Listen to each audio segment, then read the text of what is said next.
Forever. Dog. Oh, yes, yes, yes. Georgia Movie Dawg reporting for duty. Duty. That's right. It is just me again this week, but only for the first half of the show, because on the second half of today's show, for Patreon subscribers only, this is very exciting. It's the return of the Philly movie freak, y'all. That's right. Joe is doing our bonus episode this week. He, of course, is still on paternity leave, but he said, you know what? There's some things that are even more important than my family and my children, and that is Japanese ghost movies. I'm telling you what, y'all. Get ready for in the second half of today's show on Patreon, a film essay, a video essay, more than just a bonus episode, a beautiful and eloquent ode to one of the great genres and periods, underappreciated genres in movie history, the Japanese ghost movie, Japanese horror. He's going back to the Japanese golden age of the 1950s. He's also looking at some Kiyoshi Kurosawa movies. This is for film lovers, for any movie lover out there, you are not going to want to miss this. It's going to be only on Patreon in the second half of today's show. And then next week, just as a preview, next week, Joe will be back on the main episode, and not a moment too soon, because next week we're going to be talking about Tron Ares. What the hell is this thing? We'll dig into it. We'll figure it out. We might rank Jared Leto's 5 worst performances. That feels like a fun thing to do. There's a lot cooking in the movie's baby kitchen right now, I'll tell you that. That's the future. What about the past? What about the immediate past? Last week we talked about Paul Thomas Anderson's instant classic One Battle After Another. And in honor of that momentous occasion, I ranked PTA's movies worst to first as last week's bonus episode. You can find that on Patreon. And then I asked you to send me your rankings on Patreon, and many of you did. And I gotta say, first of all, what a freaking crew we got over on Patreon. What a freaking crew of just stone cold, real deal movie lovers. You're not gonna get the sort of Marvel super fans or the film bros. All right, you're not gonna get all that animosity that you get on the with the blankies, the blank check super fans. You're just going to get some frickin' stone cold movie loving conversation. Everyone's having fun on our Patreon, and you should join them over on patreon.com/moviesbaby with 5 Ys. And the PTA lists that you sent me last week, that you sent us on the Patreon, I loved them because it just illustrates what we were talking about last week about how many ways there are to be a PTA fan. There's no clear number 1. There's no clear number 2. There's no clear number 8 or number 10. There is simply your personal relationship to PTA's filmography. And there's so many different versions of this. I was seeing a Punch Drunk Love was getting a lot of love. Inherent Vice was getting a lot of love. The Master was getting a lot of love. And deservedly so. Great movies. And those are movies that I didn't have any of those movies in my top 4. And yet I love seeing them as people's number 1, number 2, what have you. That is the mark of an incredible filmography, that so many movies have the potential to be somebody's favorite. And it's also the mark of how great our Patreon is and how much fun is going on over there. And this dude PTA ain't done yet. I tell you what. PTA is 55 years old. Can you believe that? 55 years old. And I was doing the math. Considering that he works at roughly the same pace as Scorsese, he's doing a movie every 3 to 4 years, give or take. I was like, how many does this guy have left in the tank? How many more PTA movies are we going to get? We've got 10 already. One Battle After Another was number 10. How many more are we 3/4 of the way through the filmography? Is there just one more left and then he's going to call it quits and go do ayahuasca with Maya Rudolph for the rest of his life, which, honestly, who would blame him? But I'm thinking, let's say that he stays at this pace. Let's say he stays on this pace. Scorsese turned 55 in 1997. And since then, since his 55 year, he's made 10 movies. Are we gonna get 10 more PTA movies? It's possible. It's doable. Is it possible we are at the midway point of PTA's filmography and there's 10 more freaking movies that guy's going to do? Good God. Can you imagine? Sign my ass up. It's movies, baby. Roll the theme song. The backbone of this country is the independent film critic. The power of movies must be protected. The best thing about movies is the feeling they give. It's a feeling I want to feel every day. Movies, baby! Movies, baby! Movies, baby! Movies, baby! I love it, Blackball. Welcome to Movies, Baby. I'm Brett Boehm, a.k.a. the Georgia Movie Dawg. Go Dogs. And I'm coming to you live from the San Fernando Valley. I saw Benny Safdie's The Smashing Machine starring The Rock and Emily Blunt this weekend because we are officially into awards season. Does Smashing Machine have a shot at any of the big awards? Stay tuned to find out. I'll give you my take on it. And then in the second half of the show, like we said before in the cold open, the Philly movie freak is back. And by back, I mean back on his bullshit, baby, because he's got a bonus episode for you all about Japanese ghost movies, and you are not going to want to miss it. I told him, I'll tell you what I told him as soon as he finished recording. I said, you just gave me my playlist for the next week to 2 weeks, because every movie he talks about, you're like, God damn, I got to see that. But first, before we get to any of that, the Smashing Machine, Japanese ghost movies, etc., we got to check out what's going on with the money, y'all. Show me the money. And by money, I mean the weekend box office returns. What the fuck? What the fuck is this? Okay. So, in the first spot, the biggest movie of the weekend, and movie has the biggest freaking quote fingers I've ever put around anything. With $33 million domestic. Did this get an international release? Let me see. Yes, it did. Another $13 million international. So it did a total of $46 million worldwide in its opening and I think only weekend. It is Taylor Swift, the official release party of a showgirl. Okay, what is this? What is this? I didn't see this. Based on the description, this is essentially a commercial. It's a 80-90 minute commercial for Taylor Swift's new album Life of a Showgirl. The description says, celebrate the official release party of a showgirl in theaters only October 3rd to 5th. See the exclusive world premiere of the music video The Fate of Ophelia, along with behind the scenes footage from the music video shoot, brand new lyric videos, and Taylor's never before seen personal reflections on the songs from this album. Wow, how generous. Okay, so this is just fucking Grift. This is just a 90-minute commercial for one of the most half-baked albums ever by an artist of Taylor Swift's stature. Can we agree on that? I listened to the album. What the fuck was that? And then there's not only the album, she's also putting out this like fake movie about the making of the album, and somehow it made not somehow, of course, it made basically as much money in its opening weekend as One Battle After Another made in its opening weekend. And before we get, I guess we're going to talk about this Taylor Swift fake movie event. But first, I want to give a shout out to One Battle After Another, which only dropped. Thanks to the rapturous reviews, it only dropped 49% in its second week. So even though it kind of had a soft opening, it was at, $22 million domestic opening weekend. I yelled at all the Marvel fans who really caught a stray there last week. But honestly, we know you're going to all the Marvel movies. We know there's an audience of adult moviegoers out there, right, that could have come to One Battle After Another and didn't. But it's picking up steam in its second week. Only a 49% drop. That's really good. It's over 100 million worldwide. I think it's at 101 million right now. That already makes it PTA's highest grossing movie of all time.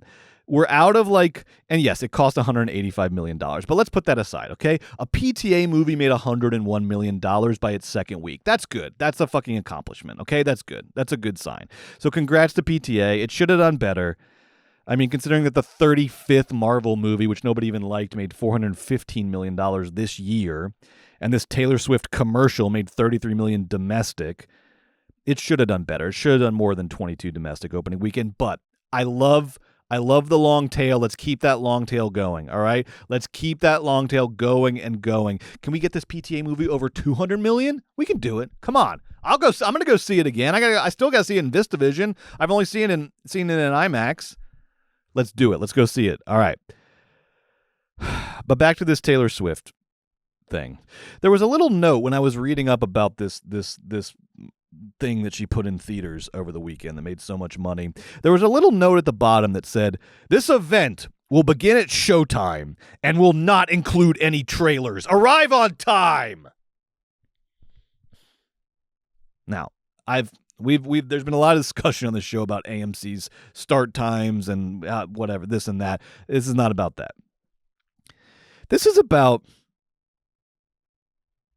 when you bring a movie into a movie theater, you're entering a civic space. I think of movie theaters the way I think of sports teams. Yes, they are technically private enterprises, and yes, that money flows in very specific directions. Okay, they are technically private enterprises. But the great thing about sports and about movies is that they transcend their privateness. They're civic. They're public. They're too central to our lives to be thought of exclusively as private things. They transcend their privateness and they become something bigger. They become a civic function. And so to come into a space like a movie theater, a sacred public space as far as I'm concerned, and to essentially just say it's yours. You can come up with the rules. You can take up all the premium format screens, which, as we'll see, hurts the box office of other movies. You can just come into this space and declare it yours for 3 days, and you don't have to play by the rules because you're fucking Taylor Swift. That sucks. That sucks. Play a couple trailers. Why can't your success benefit other people? Why can't the success of your movie have the slightest trickle-down benefit to another movie that's about to come out? I don't care what movie. Slap a fucking Tron Ares trailer up there. Why can't you just participate in the community that you are barging into with your little 3-day road show so you can tack an extra, whatever it ends up being, $50 million onto the bottom line of what will end up being just the latest in the massive, massive success of your career? Why no trailers? What a petty little selfish act. Someone should write a fucking diss track about that. But no one will dare to do that because your army of racist trolls, and they are racist. Look up Swifties racism, and you'll find some shocking screenshots. And I'm not talking 2 or 3. I'm talking 2,000. No one can say a word about it because your little army of Swifties will come after them with the force of the fucking Xerxes and his army. If you went and saw the Taylor Swift movie event this weekend, no shade. Just do me a favor. Go see another movie this weekend. This week. Go see another movie. Go see one more. Just see one more. Have you seen One Battle After Another yet? Have you seen The Smashing Machine yet? Go see one more movie.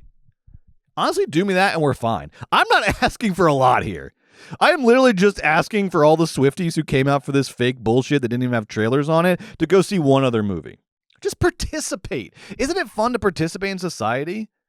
Isn't it so much more fun to participate in something bigger than yourself than just to be in a solipsistic fucking fucking prison of your own making all the time? It's so much more fun to be alive than to not be alive. It's so much more fun. Speaking of The Smashing Machine, did not do well. You'll see it at 3rd there on the box office this week.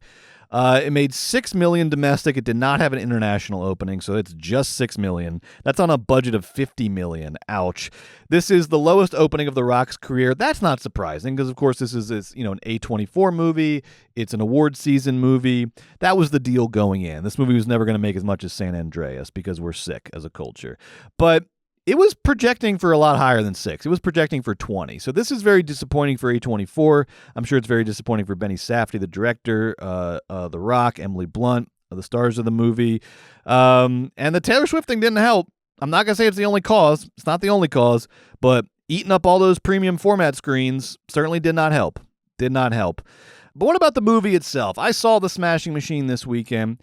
I was very excited to see it. Obviously a big fan of the Safdie brothers. I thought the trailer was excellent.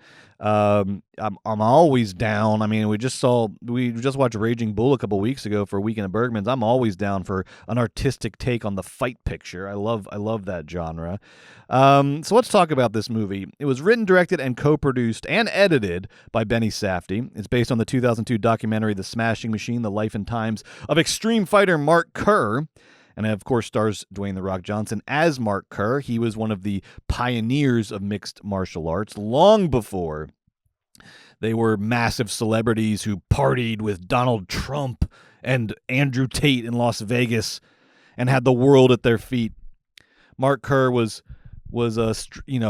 making it looks like he has a nice little house in this movie, but he certainly wasn't a huge star, a huge celebrity. And MMA was largely looked down upon as this sort of second tier, third tier sport. And Mark Kerr was one of the people fighting to get recognition for this sport. And he is joined in this movie by Emily Blunt, who plays Mark Kerr's girlfriend, Dawn Staples. Great name, Dawn Staples. This movie won the Silver Lion at Venice for Best Director for Benny Safdie and has been getting a lot of buzz as a possible Oscar contender, particularly for The Rock, as maybe getting a Best Actor nomination. But before we get into whether or not the movie pays off on all that hype, I want to talk about the Safdies. What the hell's going on with the Safdies? After making Uncut Gems in 2019, Josh and Benny seemed like everything was going great. They're doing funny acceptance speeches at the Independent Spirit Awards. They're the new Coen brothers, the new Wachowskis, the new Dardennes. Here they are, the new sibling super directors. So it was a bit of a surprise to see them split up already and go their separate ways in the aftermath of Uncut Gems. Benny, of course, has been doing a lot of acting. He was in Oppenheimer, et cetera, and then he's directing The Smashing Machine on his own and writing it and so on and so on. Josh, meanwhile, with his the Safdie's longtime writing partner, Ronnie Bronstein, has been making Marty Supreme with Timothée Chalamet, which comes out this Christmas. So they've gone their separate ways, and now they have their own A24 movies, both coming out in the same year, both with high ambitions. This doesn't seem like a Gallagher Brothers level spat. I don't think it's that acrimonious. There's no indications of that. And Josh was at the Smashing Machine premiere, and he's with his brother, and they're smiling. But it's also not entirely amicable. I don't think you can say that either. I mean, if you read between the lines of kind of public statements here and there, you definitely sense that there's some tension. And why not? I mean, that's fine. That's art, baby. That's like there's going to be creative tensions. Collaborations can't go on forever. Sometimes it's like what you're seeing with the Coens right now. You just want to do different things, go your own ways. It is interesting, though. It is interesting that they've got their own A24 movies in the same year. There was a Marty Supreme trailer before I saw Smashing Machine, and that trailer looks really freaking good. So they're definitely, I feel like there's got to be some competitiveness between them. And great, I mean, it doesn't seem like it's like they're going to be split up forever. I could see them getting back together at one point, doing some more movies.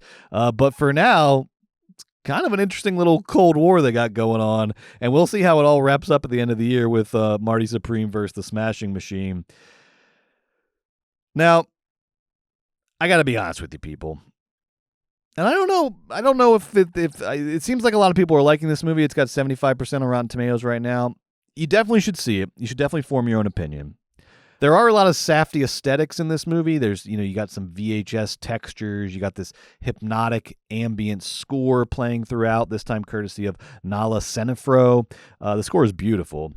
You also have this sort of like visceral realism, like everything, you know how like tables look sort of like they do in real life, like they have, a coffee stain on them or so. There's just a sort of like visceral textures to the Safdie movies, and that's here too in The Smashing Machine. But what is lacking is that Safdie engine that we saw in Good Time and Uncut Gems, that just sort of breakneck, anxiety-inducing tension where just everything is on the line all the time, and things that are, in the scheme of things, kind of small stakes, just sort of affecting one person or two people, become just momentous, and you're just on the edge of your seat. Remember how you felt when you watch Uncut Gems, when you watch Good Time? I never had that feeling in The Smashing Machine. It's boring in stretches. It's repetitive in some of its beats, and it really fails to kind of seize its moments, to find its moments. The fight sequences oddly feel like afterthoughts. They kind of come and go really quickly. There's like too many matches, and they don't last long enough. They all kind of sort of come and go really quickly. There's not a rise and a fall to the match. I love it in Raging Bull or in Rocky where there's storytelling in the match. There's a beginning, middle, and end to the match. Here, it's just sort of over before you know it, and maybe that's just sort of the way MMA fights are. But I mean, you're making a movie. You got to create some drama. You got to create some tension, and that's unfortunately largely lacking from these fight sequences. Benny Safdie chose to shoot them from outside, mostly from outside the ring. There's usually kind of like obstructions, like a rope or another person's head, which is an interesting idea in theory, that you're kind of seeing these fights as though you're ringside. But in practice, it just serves to detach the audience farther from the fight and to make the fights less immediate, less impactful. I wasn't a big fan of the way that technique worked out in practice. Now, The Rock is obviously the centerpiece of this movie, and it's a really good performance. It's certainly his best performance that he's ever given on film. It's just ever so slightly a kind of gimmicky performance. And what I mean by that, and that's a little harsh, let me just explain what I mean. He finds this one way into the character, and you see it in the trailer. It's that sort of like hyper-mannered professionalism that he's always doing. And you see it in the trailer if you haven't seen the movie yet, where everything he's kind of explaining like this, and yes, I am an MMA fighter, but it's actually, very safe, and the fighters respect each other, and it's, talking, oh, how are you doing? How are you? Very nice. And that is that's a very, very interesting choice. And I like it a lot as a choice, because it's about a guy in denial. It's about a man in denial about himself.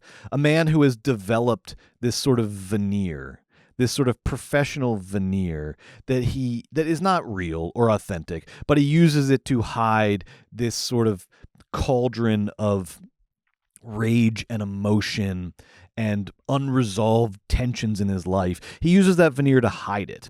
And this movie is about him sort of coming to terms with that, and fighting through the addiction that is a symptom or an effect of that denial.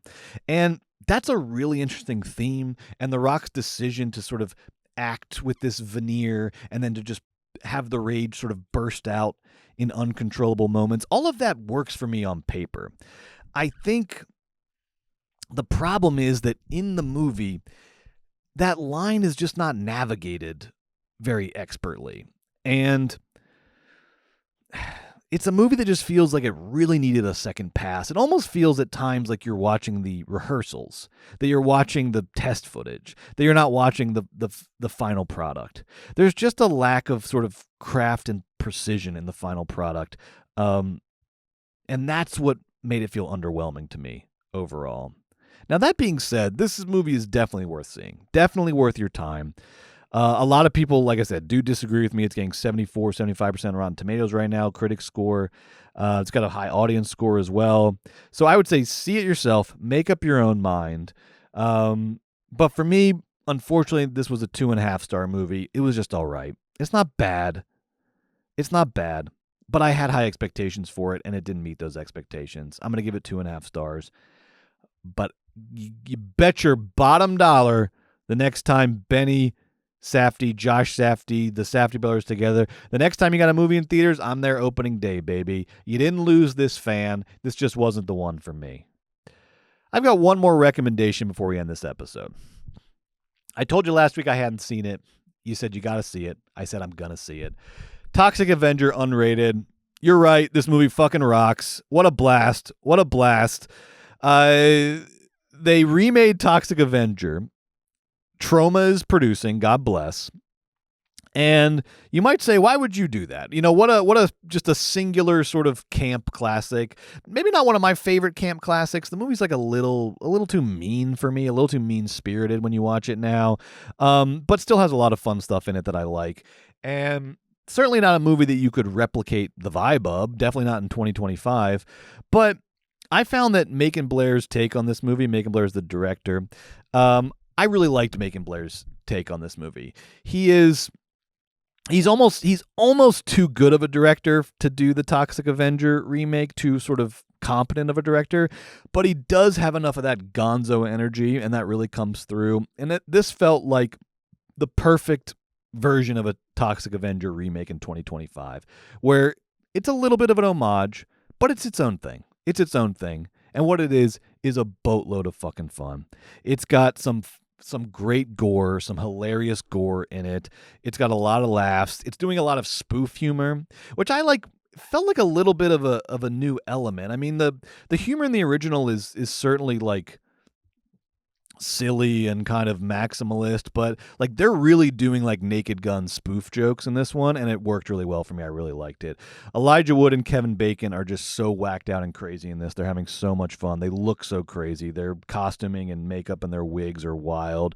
Julia freaking Davis is in this movie. I didn't know that. When I saw Julia Davis come on screen, anytime I see Julia Davis come on screen, I fucking cheer. This is British comedic royalty. She made two of the best TV shows of all time, Nighty Night, which you can't find anywhere now, which is a shame. Nighty Night, if you can find it, I don't know, buy a freaking one of those British Blu-rays on eBay and then get a British DVD player, I guess. Nighty Night. And Sally Forever, which you can find, I think it should still be on HBO Max. She's just, to me, one of the funniest people of all time. And so when she showed up, I was cheering. She's great in this. This movie really kind of scratched the Terrifier itch for me this year. We're not getting a Terrifier this year. Maybe we'll get one next year or the year after. I know they're already working on it.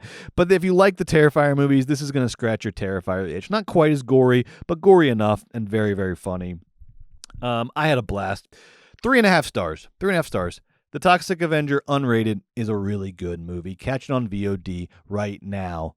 And speaking of right now, if you're on Patreon, you're about to enjoy a bonus episode by the one, the only Philly Movie Freak. He's going to take you on a little tour of Japanese ghost movies, going back to the 1950s golden age of Japanese cinema, all the way up through the contemporary master Kiyoshi Kurosawa. You are not going to want to miss it. Like I said earlier, after I listened to this episode, I had my freaking playlist for the next 2 weeks of all the movies I'm going to watch, because every movie he mentions is a banger, and I ain't seen half of them, and I see a lot of movies. You're not going to want to miss this. Hang on the Patreon. That's patreon.com/moviesbaby with 5 Ys. You ain't going to want to miss this. And we'll see you next week for Tron Ares and that movie with Channing Tatum, The Roof Man, and more. Bye.